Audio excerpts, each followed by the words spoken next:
राम राम दोस्तों, मैं हूँ आपका दोस्त सनी। पर फिर से आपका स्वागत है हमारे चैनल घुमक्कड़ पर। और इस बार हम लोग एक नई जगह पर जा रहे हैं और आज की यात्रा चालू हुई है कानपुर रेलवे स्टेशन से।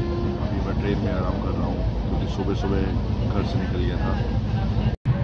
दोस्तों, हमारी ट्रेन ऑलरेडी 2 घंटा लेट चल रही है। अभी हम लोग 9 जंक्शन क्रॉस किए हैं और आगे बढ़ रहे हैं और हम लोग कुछ लगभग 4 बजे के आसपास गोरखपुर पहुँचेंगे। दोस्तों, अभी हम लोग पहुँच गए हैं ऐशबाग जंक्शन और यहाँ पर ट्रेन रुकी हुई है, आप देख।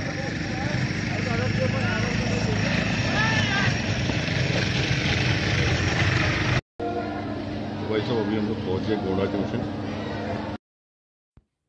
तो अब हमारी ट्रेन गोंडा स्टेशन से निकल चुकी है।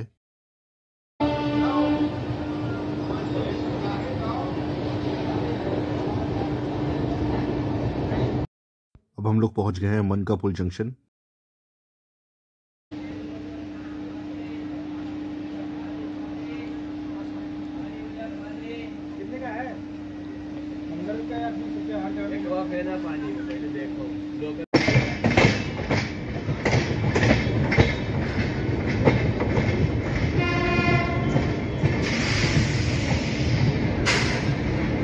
फाइनली दोस्तों, हम लोग पहुँच गए गोरखपुर जंक्शन।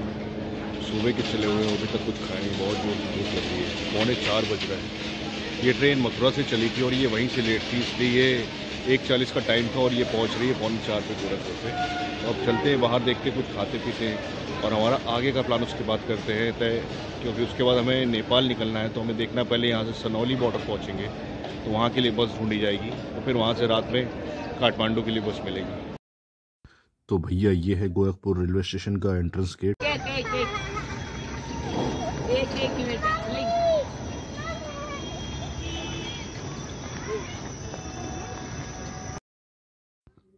तो भैया, रेलवे स्टेशन से बाहर निकलते ही ये सामने है महाराणा प्रताप चौराहा या महाराणा प्रताप चौक और यहीं से आपको सनौली के लिए थोड़ा आगे से बस अड्डा है, वहां से सनौली के लिए बस मिलेंगी।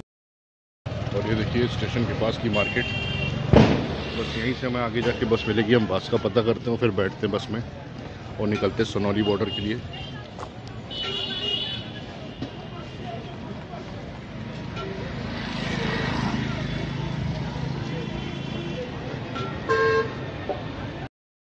हाँ, तो भाई सीन कुछ ऐसा है दोस्तों कि खाना खाने के चक्कर में हम थोड़ा सा लेट हो गए और एक बस निकल गई। अब ये दूसरी बस आई है और ये पूरी खाली खड़ी है, तो आधा पौन घंटे बाद ये बस निकलेगी। जब ये पूरी भर जाएगी तब ये सनौली के लिए चलेगी।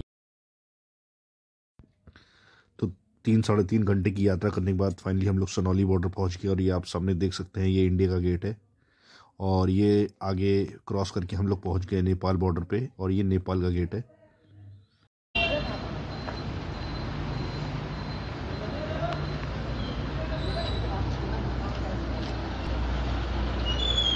फाइनली हम लोग आ गए नेपाल।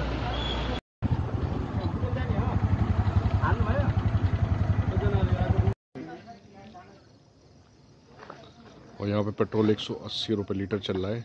180 रुपये नेपाली, यानी कि अगर इंडिया के हिसाब से 110 रुपये के आसपास कुछ। और भाई लोग, सनौली आइए तो आप टाइम से पहुँचे, क्योंकि लास्ट बस 8 बजे के बाद नहीं मिलती है। 8 बजे के बाद हमें बहुत दिक्कत हुई। पहले हम सनौली से भरवारा आए और फिर वहाँ से भुटौल के लिए ऑटो लिया है, तो जो हमारा एक्स्ट्रा खर्च हो रहा है, वरना अगर ये नहीं करते तो हमें फिर वहाँ होटल लेके रुकना पड़ता। तो अब देखिए, हम लोग भुटौल जा रहे हैं। भुटौल से काठमांडू की बस मिल जाएगी तो अच्छा रहेगा। लोगों ने बताया कि वहाँ से बस मिल जाती है।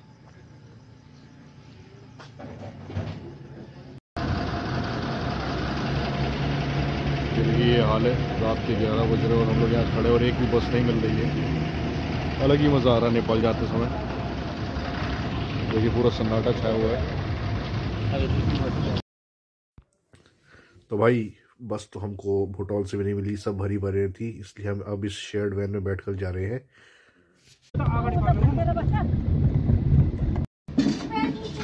तो ये है नेपाल में सुबह सुबह हमारा पहला नाश्ता, फ्राइड वाई नूडल्स, चने और उबला अंडा। और ये है वो शानदार छोटा सा होटल जिसके अंदर बैठ के हमने मज़ेदार नाश्ता किया और हम अपनी आगे की यात्रा चालू करेंगे।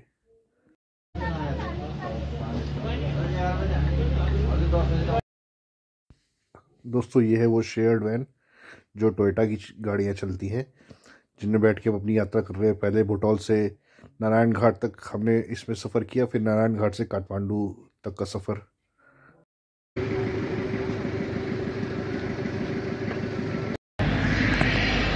फाइनली हम लोग काठमांडू पहुंच गए।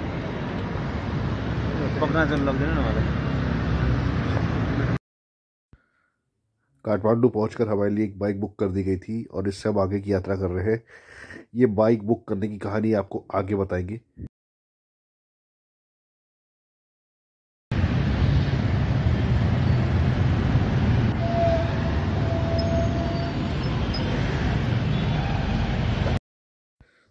तो दोस्तों, ये है नेपाल शहर। बहुत ही सुंदर और शांत शहर है। हालांकि टूरिस्ट प्लेस होने की वजह से थोड़ा भीड़ भाड़ है, पर यहाँ के लोग बहुत ही अच्छे हैं, बहुत मददगार। कुछ भी सहायता चाहिए तो आपकी मदद करने के लिए हमेशा तैयार रहते हैं।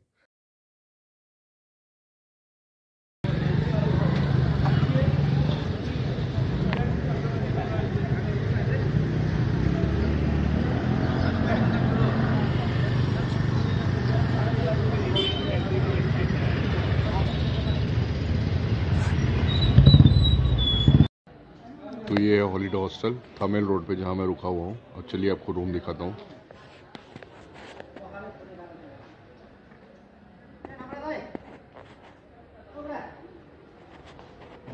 ये कुछ एंट्रेंस ऐसा, फर्स्ट फ्लोर पे रिसेप्शन है और फोर्थ फ्लोर पे मेरा रूम है, डॉर्मेट्री रूम।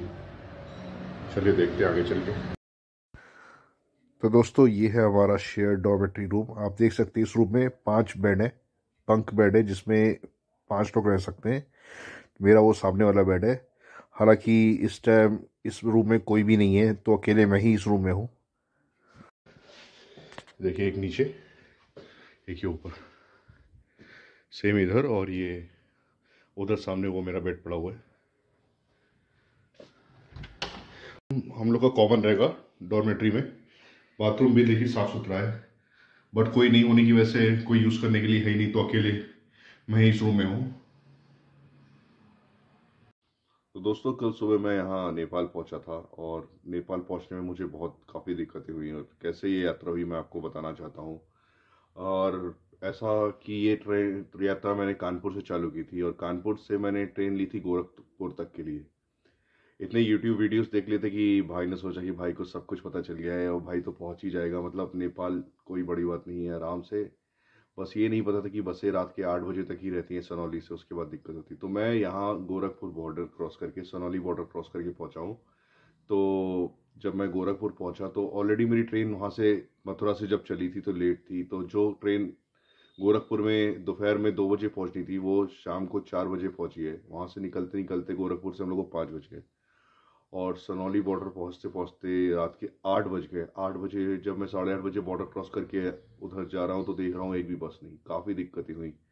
उसके बाद कुछ समझ नहीं आ रहा, कुछ लोग बोल रहे कि भाई यहीं पे होटल लो, रुक जाओ, क्योंकि यहाँ आगे कोई बस मिलेगी नहीं, तुम्हें दिक्कत होगी, सुबह निकल जाना। मैंने कहा लेकिन टाइम वेस्ट करने से कोई फ़ायदा नहीं, ट्राई करते हैं। तो फिर मैंने वहाँ तक का शेयर्ड ऑटो किया और वहाँ से थोड़ी दूर पे कुछ 7-8 किलोमीटर पे शायद, या 4-5 किलोमीटर पे भैरवा करके एक जगह है, वहाँ पे बस पार्क है। तो अपने इंडिया में बस स्टैंड या बस अड्डा बोलते हैं, यहाँ पे बस स्टैंड को बस पार्क बोलते हैं। तो बस पार्क चले जाइए, वहाँ पे मिलेगा। लेकिन जब भैरवा पहुँचे तो बस पार्क भी खाली था, क्योंकि रात के 9 बज चुके थे। और यहाँ पे मैंने देखा है नेपाल में लोग जल्दी ही दुकानें, शॉप सारी क्लोज कर देते हैं। कुछ 8 साढ़े 8 बजे सब दुकानें बंद हो जाती हैं। यहाँ तक कि आपको पेट्रोल पंप भी रात में कोई 24/7 आवर्स खुला नहीं मिलेगा। मैक्सिमम कुछ 2-4 पेट्रोल पंप हैं जो यहाँ के लोकल बताए थे कि वो 12-1 बजे तक रात के खुले रहते हैं, लेकिन 1-1:30 बजे तक वो भी बंद हो जाते हैं। तो उससे पहले ही आप अपना पेट्रोल रिफिल करा लीजिए, वरना रात में आप लोग को दिक्कत होगी। तो भैरवा पहुंच के हम लोग को फिर कुछ ऑप्शन नहीं मिला। तो फिर पता चला था, ये बताया गया था कि अगर भैरवा में कोई साधन नहीं मिलता है तो आप लोग वहाँ से आगे ऑटो करके बुटौल चले जाएंगे। बुटौल एक जगह है जहाँ पे मतलब पश्चिम से आ रही हुई सारी बसें बुटौल होके काठमांडू को निकलती हैं। लेकिन भाई का लक कुछ ज़्यादा ही उस दिन चमक रहा था, तो बुटौल पहुँचने के बाद भी वहाँ बसें नहीं मिल रही। फिर वहाँ पे काफ़ी देर 1-2 घंटा खड़े रहे, लोकल से बात हुई। तो पता चला कि वहाँ पे कोई एग्ज़ाम था स्टूडेंट्स का, तो जिस वजह से जो बसें खाली मिल जाती थी वो भी पूरी पूरी भरी आ रही, और मैंने वो देखा भी, एक्सपीरियंस किया। 1-2 घंटा रात में, मतलब ऑलमोस्ट 11:30-12 रात के बज गए थे, तब जाके बस तो तब भी नहीं मिली। खैर, जो भी बस आ रही सब भरी भरी आ रही थी, और वो लोग बोल रहे हैं या तो मोड़ा लगा के, आई मीन कोई छोटा टेबल लगा के बीच में बैठ जाइए, नहीं तो नीचे बैठ के चलना पड़ेगा आपको, नीचे चादर पड़ी हुई है। तो वो पॉसिबल नहीं था क्योंकि 10-12 घंटे लगते हैं, वो भी हिली एरिया, और रोड भी ख़राब है। तो फिर फाइनली वहाँ पे ये विंगर आई, जो मतलब एक बड़ी वैन टाइप होती है, तो लोग उसमें बैठ रहे थे, और कोई ऑप्शन ना होने की वजह से मैं फिर विंगर में बैठा। तो विंगर में भी एक मतलब आप जब भुटौल से चलेंगे तो 110-115 किलोमीटर पे एक जगह आती, नारायण घाट, वहां तक की ली थी, और वहां से फिर मुझे चेंज करके काठमांडू जाना था। तो कैसे तैसे विंगर में बैठ तो गए, लेकिन भाई साहब नारायण घाट तक की रोड एकदम, मतलब एकदम जबरदस्त खराब है। आपको मतलब का अगर थोड़ा बहुत अच्छी रोड मिलती तो आप बहुत लकी हैं। पूरी रोड खराब है क्योंकि वहाँ पे काम चल रहा है अभी रोड का, और सो तो मैं पाया ही नहीं बिल्कुल। पूरी रात जगता रहा, कैसे कैसे विंगर में बैठ के नारायण घाट पहुंचे हैं सुबह कुछ 4 बजे, और 4:15 पे हमें वहां से काठमांडू के लिए अगेन एक विंगर मिली। एक वैन में ही हम लोग बैठ के आए, बस तो मिल ही नहीं रही थी। और फिर यहाँ आके सुबह 9 बजे मैं काठमांडू पहुंचा हूँ। हाँ, थोड़ी दिक्कतें हुई लेकिन मज़ा बहुत आया, क्योंकि कुछ नया ही एक्सपीरियंस करने को मिला। क्योंकि हर बार जब भी कहीं जाता तो पहले से प्रॉपर प्लानिंग के साथ, सब ट्रेन, फ्लाइट या बस जो भी है वो पहले से बुक हो गई, होटल भी बुक थी। और जैसा कि इस बार मैंने सोचा था कि इस बार ये थोड़ा बजट ट्रेवल होगा, तो मैंने इस बार कोई रूम नहीं बुक किया, मैंने एक डॉर्म बुक किया था यहाँ पे। डॉर्म में एक बेड बुक किया था, और ये अच्छा है क्योंकि यहाँ पे अभी मैं आया तो डॉर्म में बेड साफ सुथरे थे। मतलब मुझे कुछ, मैंने पे किया है यहाँ पे 500 इंडियन रुपए, और नेपाली करेंसी में वो 800 रुपए थे 2 दिन के लिए। और पता नहीं, शायद मतलब ये टाइम तो बहुत अच्छा है, लेकिन यहाँ पे इस हॉस्टल में मुझे ये लकीली ये फायदा रहा कि यहाँ पे मेरे साथ कोई भी शेयर्ड में नहीं था। अगर लोग होते तो 5-6 लोग एक रूम में, 5 लोग एक रूम में रुके थे, क्योंकि ये 5 बेड का डॉर्म है, डॉर्मेट्री है, और कोई भी नहीं था। तो पूरे डॉर्मेट्री में मैं ही अकेले आराम से कल से रुका हुआ हूँ, और आज भी कोई नहीं आया है। और अभी तो खैर हम लोग टेंपल जा रहे हैं, तो पूरे डॉर्मेट्री में आराम से था, एकदम साफ सुथरा, नीट एंड क्लीन डॉर्मेट्री है, कोई दिक्कत नहीं हुई। और आसपास ही मैं थमेल में ही रुका हूँ, तो यहाँ पे खाने पीने की भी कोई दिक्कत नहीं है, मार्केट है नीचे पूरा, आप घूमिए फिरिए। और यहाँ का कल यहाँ जब मैं पहुंचा तो यहाँ पे फिर मैं दरबार स्क्वायर गया, हनुमान डोका देखा दरबार स्क्वायर में ही जो है, तो काफ़ी अच्छा लगा देख के। एक बात आप लोग से शेयर करना चाहूँगा दोस्तों, कि अगर आप कभी भी जब नेपाल ट्रेवल कर रहे हैं, फिर वो चाहे अगर आप गोरखपुर की तरफ से सनौली बॉर्डर से आ रहे हैं, तो आप लोग ये ध्यान रखें कि आप लोग कैसे भी आए तो मतलब 5-6 बजे तक सनौली बॉर्डर पहुंच जाए तो अच्छा रहेगा। तो आपको सनौली बॉर्डर से ही रात की बसें मिल जाएंगी, और 8 बजे के बाद कोई नहीं मिलती, फिर थोड़ा दिक्कत होने लगती। फिर या तो आप भुटौल जाएं, भुटौल से मिलेगी, तो मतलब खाम खा आपका टाइम भी वेस्ट होगा और अननेसली ट्रबल होगा। तो उससे अच्छा टाइम टाइम बिफोर ही पहुंच जाइए। मतलब थोड़ा ऐसा प्लान कीजिए कि आप 5-6 बजे तक आराम से पहुंच जाएं, तो आप आराम से अपना वहां पे आके पैसे भी चेंज करा लेंगे, थोड़ा रेस्ट ले लेंगे, और उसके बाद आराम से बस में बैठ के निकल जाएंगे और सुबह सुबह पहुंच जाएंगे, क्योंकि 10-12 घंटे, 10-11 घंटे लग ही जाते हैं। मुझे भी जब मैंने ट्रेवल किया तो मैं पहले मुझे भुटौल तक के लिए जो मैंने शेयर्ड ऑटो लिया था उसमें मुझे कुछ 250-300 रुपये नेपाली रुपए लग गए।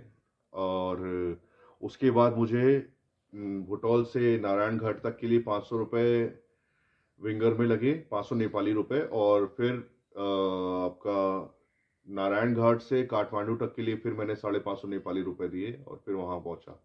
और हाँ, यहाँ आ रहे नेपाल में तो आपका सिम तो काम करेगा नहीं, तो या तो आप सिम ले लीजिए अगर आपको कॉल वॉल करना है, और अगर आपको पहुंचे नहीं तो होटलों में वाईफाई रहता है, तो मैं तो वाईफाई से ही काम चला रहा हूँ। बट ये एक यहाँ पे एक ऐप चलता है पठाओ, अगर आप वो उसको डाउनलोड कर लेंगे, जैसे हम लोग वहाँ पे ओला उबर बुक करते हैं, तो यहाँ पठाओ में आप गाड़ी वाड़ी बुक कर सकते हैं, कैब वैब। और उससे अच्छा है बाइक, ये भी अच्छा है कि बाइक आई का बुक कर लें तो वो चीप भी पड़ेगा। तो मेरा तो ऐप चल नहीं रहा था, तो मुझे एक लोकल ने मेरी बहुत हेल्प की पूरे रास्ते।